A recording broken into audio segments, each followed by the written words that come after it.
फोटोमध्ये दिसणारी ही महिला पहा.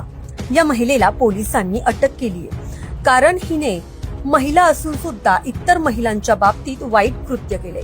तिच्या घरावर देखील पोलिसांनी छापा टाकलाय. अनेक गोष्टी पोलिसांनी तिच्या घरातून हस्तगत केल्या. या महिलेचा कारनामा ऐकून तुमचाही संताप अनावर होईल.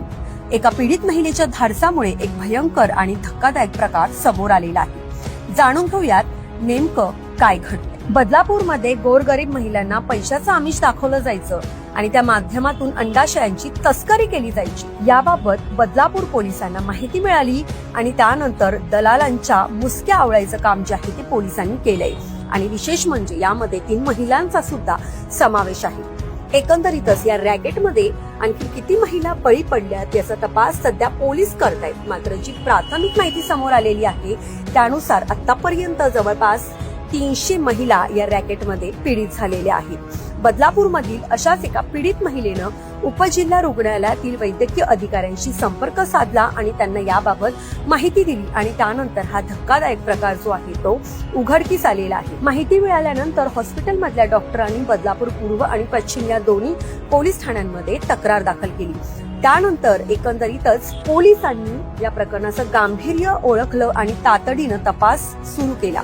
त्यानंतर जुवेली गावात राहणाऱ्या सुलक्षणा गाडेकर आणि तिची उल्हासनगर मधील साथीदार अश्विनी चाबुकस्वार आणि मंजुषा वानखेडे अशा तिघींनाही पोलिसांनी अटक केलेली आहे. या तिघींनाही 25 फेब्रुवारी पर्यंत पोलीस कोठडी सुनावण्यात आली.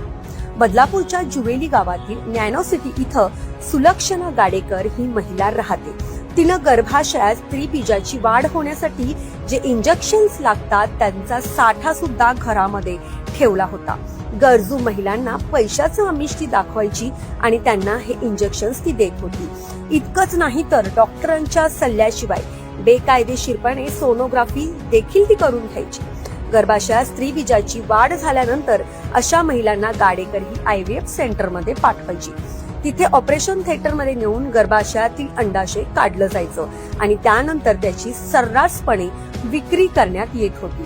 पोलिसांनी या संपूर्ण प्रकरणाचा छडा लावून सुलक्षणा गाडेकर हिच्यासह तिच्या ज्या 2 साथीदार महिला होत्या त्यांना सुद्धा ताब्यात घेतलेला आहे.